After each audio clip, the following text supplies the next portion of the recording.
Woke Fiction, comment l'idéologie change nos films et nos séries. C'est le premier livre du jeune essayiste Samuel Fitoussi, diplômé de l'université de Cambridge en économie et d'HEC, passionné de cinéma, également chroniqueur au Figaro, blogueur, on peut le retrouver sur son blog, la Gazette de l'étudiant. Bonjour Samuel. Bonjour Ilana. Merci beaucoup d'être avec nous ce matin sur Radio J pour cet ouvrage assez dense, c'est vrai, plus de 330 pages très détaillées sur ce que sont devenus, malheureusement ou pas, vous allez nous le dire, nos séries et nos films, comment aussi le mouvement woke procède, et ça on ne peut le nier, à la modification de grands classiques littéraires et ou cinématographiques. Alors vous avez divisé, Samuel, votre livre en 8 commandements. Tu effectueras un découpage identitaire de la société et tu la représenteras, tu ne pratiqueras pas l'appropriation culturelle, tu ne propageras pas de stéréotypes de genre. Alors il y en a beaucoup des commandements, il y en a 8, on ne va pas tous les citer, mais il y a une injonction presque religieuse en fait derrière le wokisme. C'est ça, c'est derrière le wokisme, derrière tous ces gens qui veulent modifier à tout prix nos films et nos séries, éviter par exemple de représenter des comportements problématiques à l'écran. Il y a l'idée que notamment le mal, et le mal MAL, est socialement et culturellement construit. Parce que c'est un peu la vision rousseauiste de l'homme. L'homme est un bon sauvage, la société le corrompt. Et donc on pourrait combattre par exemple la criminalité en combattant la société. Donc en remodelant notre environnement, en changeant nos représentations collectives, notre imaginaire, en réécrivant les livres pour enfants. J'imagine que vous avez vu la polémique Roald Dahl. Bien sûr. En supprimant tout ce qui pourrait indirectement inciter au mauvais comportement, propager une hiérarchie des sexes, etc. On considère qu'on pourrait corriger les gens. Et c'est pour ça que les woke sont habituellement peu enclins sur la répression pénale et ce genre de choses, mais par contre très sévères vis-à-vis de discours ou de représentation. Alors justement, on va donner plusieurs exemples. On va parler de Roald Dahl, on va parler de Disney également. Il y a quelques mois, le milliardaire Elon Musk a estimé dans un tweet que le virus woke rendait Netflix irregardable. Est-ce que vous partagez ce constat ? Non, je pense qu'il faudrait pas. Moi, ma thèse, c'est que la fiction est de plus en plus affectée par le wokisme. Les scénaristes, les producteurs sont de plus en plus souvent des idéologues, mais il reste des bonnes séries, il reste des espaces de liberté, des films non seulement des films affranchis des commandements idéologiques du moment, mais en plus, certains films woke peuvent être de bons films. Donc non, j'irai pas jusque-là, mais je pense qu'il touche à quelque chose de juste. Quand on arrête d'écrire des œuvres uniquement pour divertir, et quand l'écriture de scénario devient un champ de mine avec plein de faux pas idéologiques qu'il faut contourner, forcément... le divertissement perd en qualité la plupart du temps. Et ce que vous dites quand même, alors ça va assez loin, puisque vous dites ce nouveau paradigme culturel, donc la version du réel que vous expliquez, nous entraîne tout droit vers une régression artistique, intellectuelle et anthropologique. Et si le wokisme peut parfois peut prêter à rire, je vous cite, eh bien en fait il menace notre civilisation. Ce sont des termes quand même assez forts. Oui, mais je le pense parce que la civilisation occidentale, du moins ces 60 dernières années, était...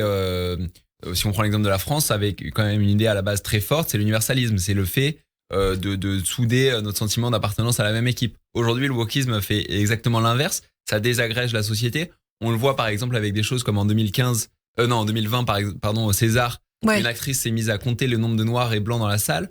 On réadopte une vision très tribale de la société comme étant composée de différents groupes qu'il faudrait par exemple représenter. Et ça va même plus loin.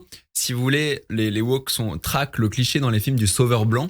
Le sauveur blanc, qu'est-ce que c'est ? C'est tout arc narratif qui montrerait un personnage blanc venir en aide à un personnage noir. Ça, pour les woke, c'est problématique parce que ce serait la perpétuation d'un sentiment de condescendance néocoloniale blanc, et ce serait une négation de l'autonomie noire. Et donc dans les films, par exemple Green Book, sorti en 2018, qui racontait l'histoire d'un pianiste noir en tournée dans une Amérique raciste avec son garde du corps blanc qui noue une amitié, se grandissent mutuellement.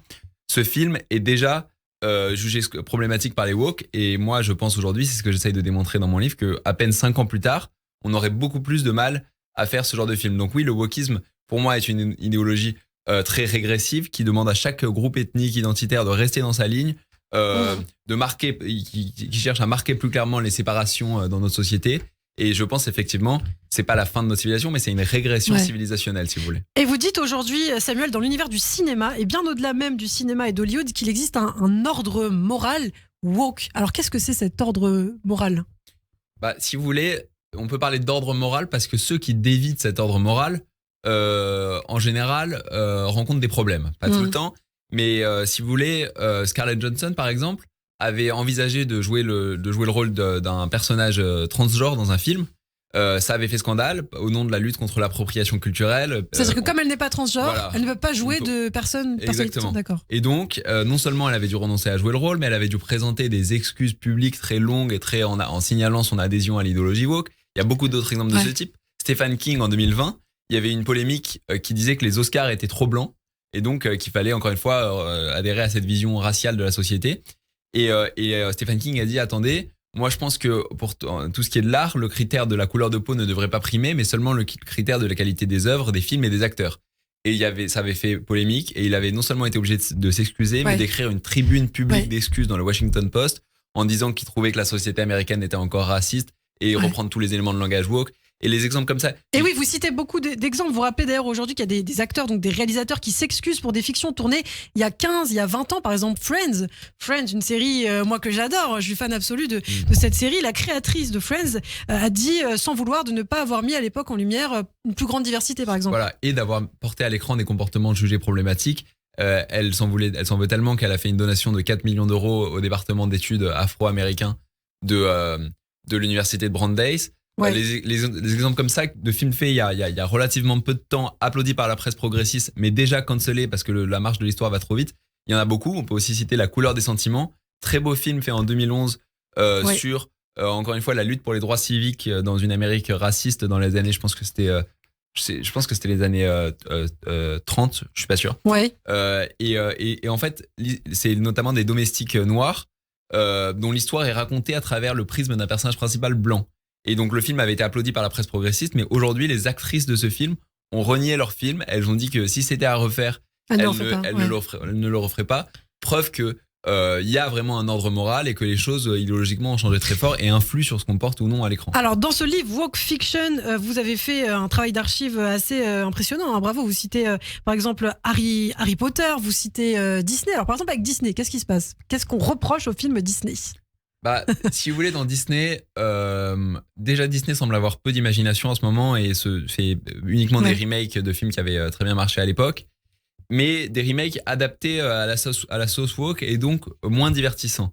Par exemple, si vous prenez le film, donc il y a un remake de Blanche-Neige qui va sortir l'année prochaine, l'actrice principale a dit que cette fois, il s'agira plus pour Blanche-Neige de trouver l'amour, mais de devenir la leader qu'elle sait qu'elle peut être. Bon.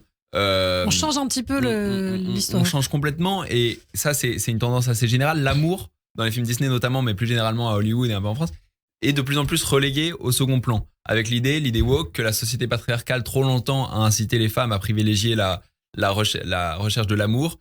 Et aujourd'hui on veut porter à l'écran un contre-modèle. Sauf que le problème c'est que les histoires d'amour, c'est ce qui fait vibrer les salles, les spectateurs, c'est ce que les gens aiment, c'est ce qui correspond à quelque chose de Et vous dites d'ailleurs aujourd'hui, il y a très peu de comédies romantiques qui sont faites parce qu'en fait peut-être que les gens ont peur d'écrire.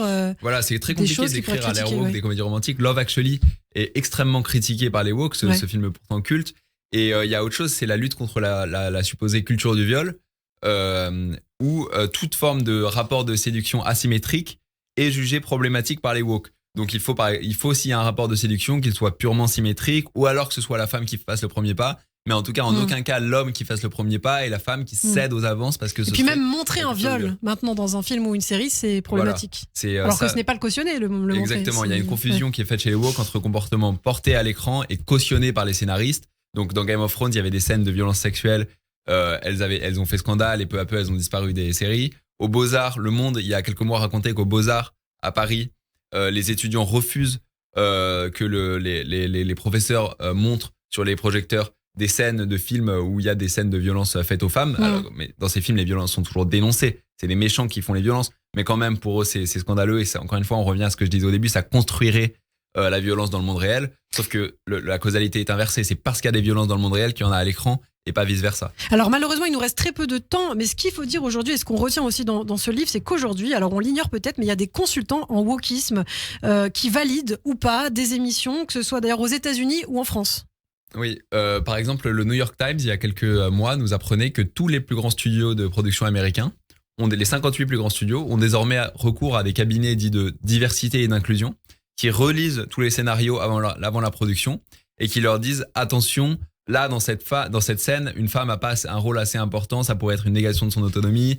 attention, là dans cette scène, une minorité est représentée insuffisamment positivement, ça pourrait alimenter le racisme. Attention, là il y a le mythe du sauveur blanc. Attention, l'appropriation culturelle.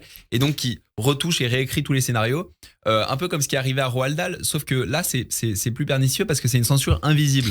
C'est une censure dont il ne sera jamais possible de s'indigner parce que c'est une auto-censure, une censure intériorisée par les scénaristes, une censure en amont de la production. Donc quand tout ça, c'est pas ce qu'on évoque quand on parle de cancel culture. Pourtant, c'est probablement plus grave que la cancel culture parce que c'est l'affadissement des œuvres qui composent nos. Effectivement, nos parce que dans le cas de Roald Dahl, en fait, on a carrément supprimé des passages. Donc, on en parlait tout à l'heure en coulisses. On parle plus de peau rose, mais de peau douce. Les tracteurs ne sont plus noirs. Le teint des personnages ne tourne plus au blanc, mais au pâle. Grand et noir devient grand et sombre. Et puis, il y a Roald Dahl. Il y a aussi Disney+, qui a modifié des scènes de ses vieux films. Une scène de Toy Story 2, je crois, par exemple. Toy Story 3, je crois, je sais Toy plus. Story, oui, pour recadrer. Non, Toy Story, c'est une scène où un personnage propose à un personnage féminin un rôle dans le futur Toy Story. Et ça, pour les woke, ça a alimenté la culture du viol parce que c'était peut-être trop proche de l'histoire de Weinstein. Et donc, il a fallu la supprimer. Mais pour un dernier mot sur l'histoire de Roald Dahl, que vous citez très justement, le cabinet de conseil qui a fait les coupes dans le livre de Roald Dahl a révélé que en général leur travail c'est pas sur des œuvres classiques comme les Roald Dahl mais sur des œuvres contemporaines, donc ils réécrivent des romans pour enfants avant la parution et ça c'est des changements invisibles qu'on ne verra jamais mais qui pourtant sont extrêmement néfastes. Alors une dernière question très très rapidement, Samuel Fitoussi, à la fin de votre livre vous citez le cas du film Bac Nord qui n'a pas plu je crois au woke. C'est ce que vous dites en tout cas. Bac Nord c'est un bel exemple de film qui n'adhérait pas au commandement woke de l'époque. À la fois parce que les policiers étaient représentés plutôt positivement, et quand vous regardez les films et les séries woke, les policiers sont systématiquement misogynes, racistes, violents, et à la fois parce que des personnages issus de la diversité, donc les jeunes des banlieues nord de Marseille, étaient représentés plutôt négativement. Donc c'était deux commandements bafoués. Le film a été dézingué par la presse progressiste, si vous prenez Le Monde, Les Inrecuptibles, etc., Télérama, a détesté le film. Le film a remporté un énorme succès d'audience parce qu'objectivement c'est un excellent film, mais a été snobé au César. On peut penser que c'est pour des raisons idéologiques. Et ça pose la question, est-ce que Cédric Jiménez, le réalisateur du film, 5 ans plus tard, est-ce qu'il n'aurait pas été éduqué par ce scandale? Est-ce qu'il n'aurait pas envoyé des gages dans son scénario? Est-ce qu'il n'aurait pas modifié certaines choses pour faire plaisir aux woke? Eh bien, merci beaucoup Samuel Fitoussi. Tout cela est très clairement expliqué dans Woke Fiction, comment l'idéologie change nos films et nos séries, publiées aux éditions du Cherche Midi. À très bientôt sur Radio J.